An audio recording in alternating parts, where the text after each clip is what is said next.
When was your too good to be true moment? When my surgeon saved my disfigured leg and I walked properly for the first time in 18 years. It didn't dawn on me until I started climbing a flight of stairs. I was halfway up when I broke down crying. That is amazing. Glad your leg is working. Having a crap day because I was sick and had to drive myself to the doctor since it's right in the middle of finals. Crashed into a car that was stopped at a red light right in front of me because I was just exhausted and zoning out. When I pulled over, the woman took one look at me and went, "Honey, you look really terrible. Are you okay?" I told her that I was sick and probably shouldn't be driving, and kept apologizing to her. I was looking for my insurance information, but she stopped me and went, "Don't worry about it. My car's old. I don't really care about this dent. You're still young and your insurance will go up a lot if you report this. So just get home safe, get some rest and don't worry about this." I was expecting to be hit by a huge lawsuit anytime since that seemed way too good to be true. But nope. She really was a nice person. Obviously a drug dealer. Didn't want to get caught. As a 20-year-old college student depending on his parents, I made a crappy meme site in like 2 hours just for fun and spent like half an hour each month updating it. Within 4 months it was making $250 a day, which lasted about 3 years. When I was 11 I entered an essay contest about what makes America great. I was a C student and never wrote a dang thing in my life. I came in second place and got a $100 gift certificate to a toy store. We were on welfare so it was a huge deal. I bought one of those talk boys from Home Alone 2 and a stunt kite. That's awesome. SERWRWRWRWR. That's awesome. When I was younger, I forget how old, I was really into Star Wars when episode 1 came out and wanted any Star Wars toy out at the time, but we didn't have much money for stuff like that. One day I came home from school and there was an enormous box sitting in the foyer and my mom was standing there waiting for me to get home. The box had my name on the shipping label so I was hype as crap. I rarely got crap in the mail. I ripped it open and it was every single Star Wars toy from the new movie. My mom and I have no idea to this day who sent it, but holy frick was I grateful. According to my mom, I don't really remember this. A week or two before that box came in the mail, my class was accepting donations for a gift for a girl in my grade whose father had just passed away, and I brought in all the money in my piggy bank, which was about 27 bucks. And my teacher told my mom about my generous donation. My mom likes to think that it was my guardian angel looking out for me, but that doesn't seem plausible. Definitely my younger self's too good to be true moment. I think you bought them for yourself. You knew what you wanted and traveled back in time to deliver the gifts.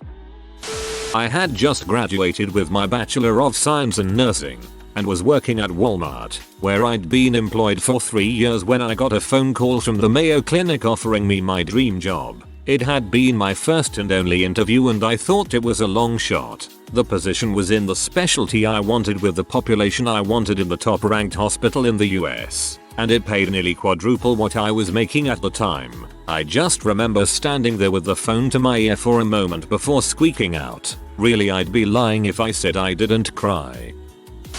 Have had a bunch, but the most recent one was crazy. For a few weeks people were asking what was wrong with me because my mood had completely changed. Nobody could make me mad. I put it towards less stress than usual, but they noticed a difference in my motor skills. I'd reach for something that was clearly slightly further than I had seen it, react a split second slower, which is unusual because I'm typically the guy who catches the mistake or awkwardness before anybody else, and I generally looked lost. I had no idea. On Friday I was in my buddy's office during work when suddenly I got a random nosebleed. Figured it was from the dryness in the air. Went to the restroom to clean up this gusher. When I bent over to grab some toilet paper I hurled the contents in my stomach for the past 3 years into the floor of the restroom. Cleaned myself up, notified the janitor, but after seeing my face apparently look like I had ruptured every blood vessel in my face they insisted on taking me to the inside medic. Upon inspection he said it looked like dry sinuses, but in the worst case scenario I could have had an aneurysm. But he was almost positive it was sinuses. Guess what happened? I had a microcerebral aneurysm that was at a rupturing point and my body managed to expel the pressure and blood through my sinuses. My mood was changed because of the pressure the swelling caused on my brain. I could have died. That's crazy. I'm still in shock right now. The body doing what does best. It takes no prisoners. Seriously, how are you coping after your brain attack?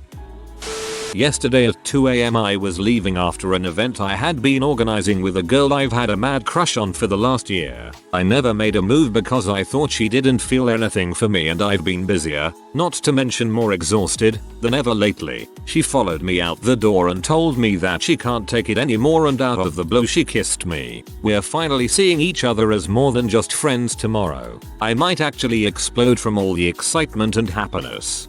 This is probably the best feeling ever for sure. When my mom said she would pay for me to get LASIK surgery, I've always had really bad vision, -5.75, and have been wearing glasses since 4th grade and contacts since high school. Capital I didn't believe it would happen until it actually did. People promise things all the time, but almost never come through. Now I have perfect vision and don't have to deal with contacts or glasses. It's been fabulous. Just waking up and being able to see the clock is amazing. I have 4XX, don't really remember, but I feel you. When I got my first job out of university before I was even done university, you want me to basically do my dream job, and you'll pay me how much? And I get an assistant? Yep, okay. Where's the catch? Nope, no catch. I love my job. When I opened the letter telling me I'd been awarded a full ride, tuition and living stipend to university for 4 years, one of 2 times in my life I've ever seen my dad cry. Early retirement happiness tears. After multiple cornea transplant surgeries I was able to see clearly out of my problem eye for about 30 seconds before I put the bandage back on to let it heal. An hour or so later I said something funny but smartest to my GF and she hit me in the face with a pillow, rupturing the cornea and deflating the eye. I lost the eye, left the girl, and still hate her to this very day. In high school I was living with a host family because I went to a special school at the other end of my country. So I go home for the holidays, have fun, and then come back the day before school begins. I sit down to my desk to finish some homework, open a drawer looking for a binder, and under it I find sheets of money, 200 and 500 euros bills, and dozens of them. For a moment I couldn't breathe. Then my brain went into overdrive. What the frick? This is too good to be true. Did I win the lottery? Have I always had this money and just forgot about it? And then my host mom walked in and said, "Oh, I'm so sorry. I hid my savings in your desk while you were away." I was rich for about 30 seconds. If I found a bunch of money in my drawers that wasn't there before, I wouldn't think for a second that it actually belonged to me. When my mom said she won a free iPad mini for signing up for something online, I told her, "Yeah, okay mom, enjoy your free virus." A few weeks later, lo and behold, guess where I'm posting this from?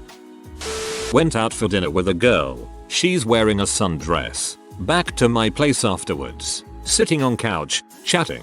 These aren't nylons. They're thigh highs. And I'm not wearing any panties. Without another word, hikes up dress, straddles me. It's a really, really solid memory. GTA V came out for Osborne Tuesday. A snowstorm hit Tuesday and I haven't had school since, and already won't tomorrow or Tuesday again. Then that's Thanksgiving break. So 2 weeks off. PS. Yes, I'm from Buffalo. You sound young and able. Get out and shovel your neighbor's driveway, man. Germany scoring 3 goals in 5 minutes against Brazil in the Soccer World Cup. I really got goosebumps while a friend of mine paid the pizza guy and missed them. I went to the Humane Society and got my first dog last month. Her history was unknown, but she was friendly and I instantly fell in love. She's a 1-year-old mountain cur mix, possibly with some pits in her. On her first day, she peed in the living room. I told her no and she's never done it again. She learned quickly to use a paper in the kitchen and after a week she knew to only use the bathroom outside. She's smart, good with people and other dogs, and is my new best friend. We adopted our first dog the day she was set to be put down. We got her and then had to leave for a few hours. We braced ourselves for what we would find when we got home. She had stayed in the same spot on the floor, didn't even move. She is the best dog I know. Whoever gave her up trained her really well and then apparently didn't want her anymore.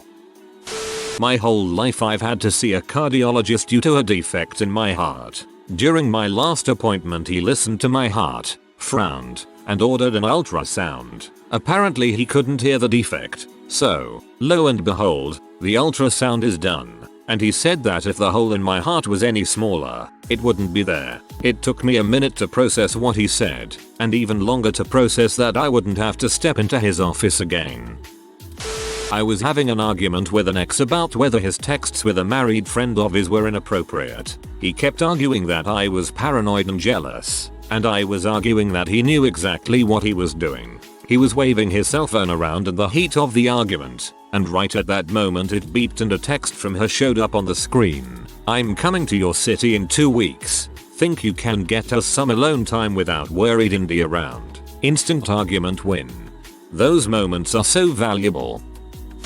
I posted about this a few years ago. I got back from work on a Friday to discover a 42 inches Panasonic Viera LCD TV sitting in my backyard. It was mounted on a stand, just sitting in the middle of the walkway in my yard. I brought it inside and plugged it in and it worked fine. There was no explanation for it. I talked to my landlord and she didn't have a clue why it might be there. My girlfriend had no clue either. For a relatively broke guy with no TV, this was quite the turn of events. For a couple hours I was contemplating what cable package to order and actively ignoring the possibility that this was anything other than a gift from the gods, until my neighbor got home and discovered his house had been broken into. I reluctantly revealed that the thieves had ditched his flat screen in my yard and walked it over to his house. Dude never even invited me over to watch Sunday football. You know, I know it's wrong to assume people should have to show a lot of gratitude, but that actually was crappy of him to not bother finding some way to thank you.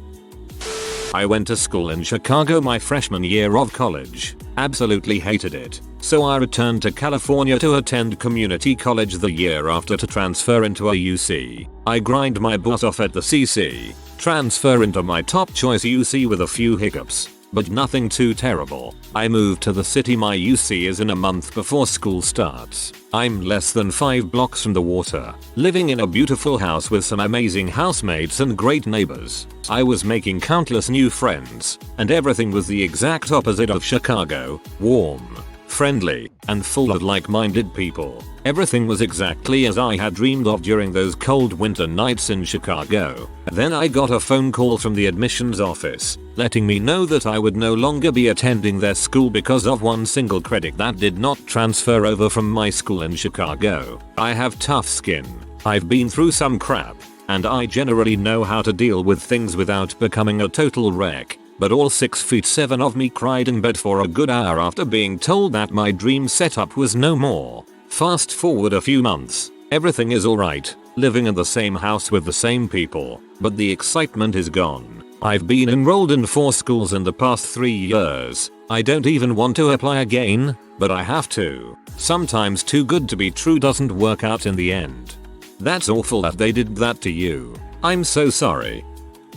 When I purchased an '09 Honda Civic off Craigslist for $3,000, turns out the car belonged to a drug dealer. Turns out this drug dealer left all the drugs in the car. He apparently tore off the headliner and shoved hundreds of baggies of C between the roof and the headliner. Turns out I had a hospital appointment on an Air Force base that same day. All of a sudden as I'm at the gate, all the dogs point out my car. The police yell at me to pull to the side. I pull to the side and they pull out their guns and tell me to get out slowly and get on the ground. This was my too good to be true moment. The dogs search the car. I'm arrested and walk to a little building off to the side where I explain how I just purchased the car half an hour previously and showed them the title with the seller's name. They call the city police and ask them to run a search on the guy's name. It comes up as wanted for drug possession and distribution. I am let go. He is arrested in the next city over.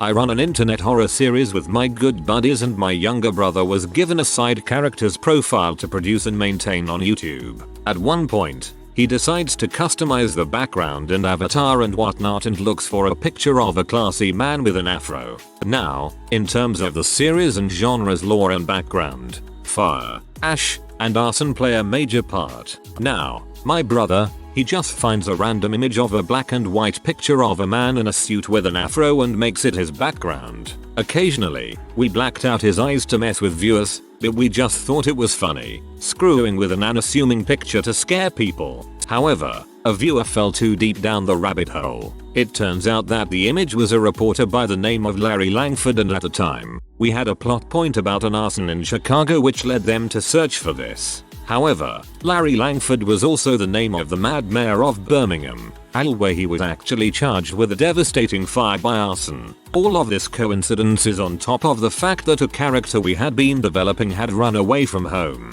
in Alabama after she set her family's house on fire. It was so out of the way, mind-blowingly connected, that we just sat there in disbelief after it came full circle. We bought a cat tree. She only claws the crap out of the cat tree. Seriously, she was a stray and the furniture is fine. When a girl during my junior-senior years in high school had a big crush over me, as it was the only time in my life a girl was ever interested in me, and it turns out it was too good to be true. It was just a big joke on a creep like me among her group of friends. It also explains why she had to reschedule ditch every date we ever planned. What a freaking bee. Well, this week started nicely, but it definitely was too good to be true. Saw my favorite band on Monday for the first time live. Got a job after the first application I ever sent out on Wednesday. But yeah, today I said my last goodbye to my great grandfather, who most likely will not live for another week. Life can be good sometimes, but watch out because it will sucker punch you when you least expect it. I've been out of work due to illness. Needless to say, it's taken a huge toll on us financially. I'm better now, but I lost my car and I have no way to get to work if I get a job. A few weeks ago my husband got a call out of the blue that we'd overpaid a bill by about $2,500. Long story, that would have gotten me a car. He leaves work to come get me because we both have to sign for it. He gets halfway home and they call back saying they'd made a mistake. We didn't overpay. They did send us an apology card, though. I sat and cried. That was a horrible joke. Fate. Horrible. After speaking to an acquaintance about my interest in sailing, and one day, maybe, owning my own sailboat, he gave me a 22 featuring Tanza, by way of a note left at my place of employment. By the time I called him back, as soon as his note was given to me by the receptionist, at approximately 3:30 p.m. that same afternoon, he told me he'd given it to someone else, since I hadn't responded quickly enough. What a dong. My friend won a Ford Focus Saint from a Newegg sweepstakes the day before April Fools. When he told us, we were all like, nah. Then he picked me up. I met my wife. We knew quickly we'd get married, but we waited years because we both thought it just felt too fast. Like we wanted to wait until the honeymoon effect wore off. And it did. But what was left was an eyes-open sturdy love that has lasted almost 10 years of life. We fight. We make up. We're still rookies to marriage. People change or they die. I met someone I thought impossible and we're still changing together. This was actually a recent one. I was just starting another round of handing out CVs resumes to local businesses to get a job. On Monday afternoon I dropped off my CV resume. On Tuesday I got a call to say come in tomorrow morning for an interview. On Wednesday I had the interview and would hear about the job either tomorrow or the next day. On Thursday I got a call saying I got the job and they would contact me after rosters were drawn up so I could come in and sign a contract. On Friday they told me the roster had worked well and I could get my 2 preferred days off and to come in on Tuesday next week to sign all the paperwork, etc. So tomorrow I finalize it and get my job. I was at the new media expo in Vegas and people were excited to meet me and knew of my work. I might even go back and speak this year. I went in thinking I was some nobody idiot. I thought it must have been a dream. It was 2 of the coolest days in my life.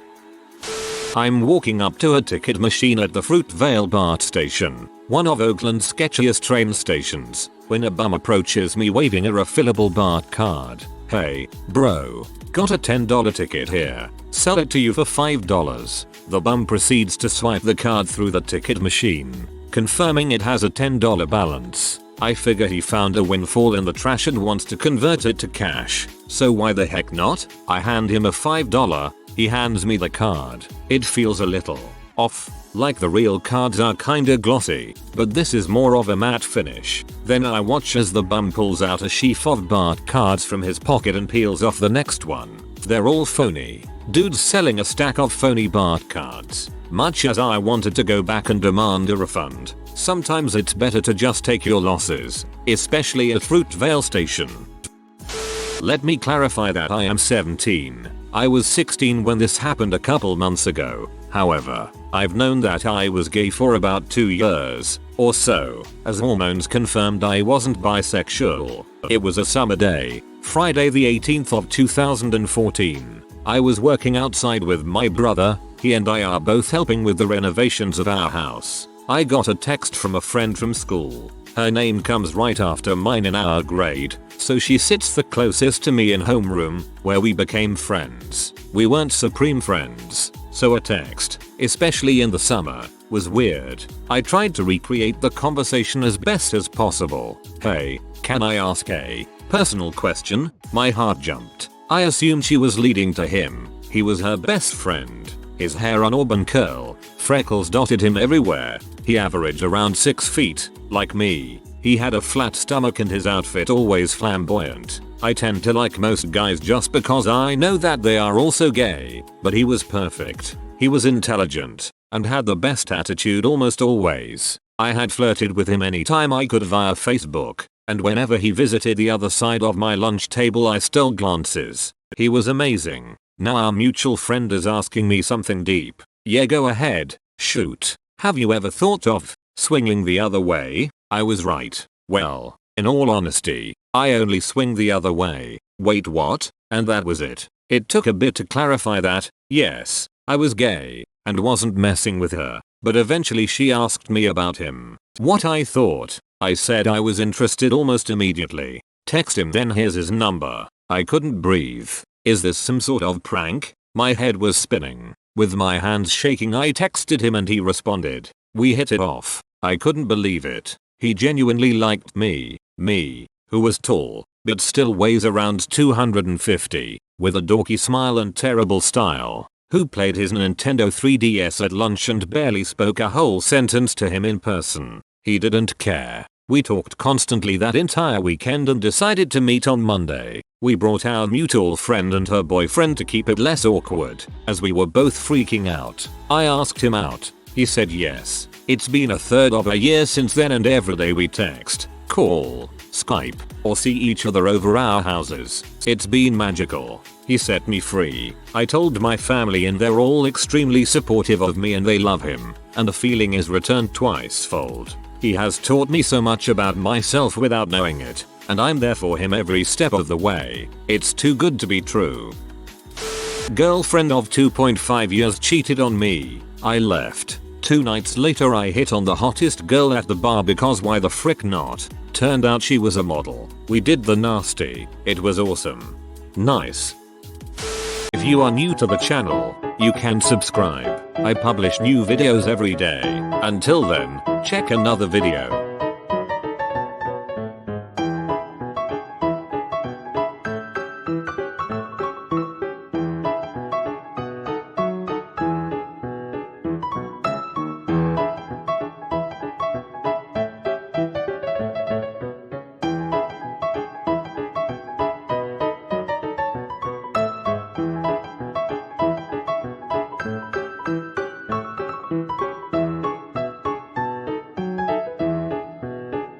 Bye for now.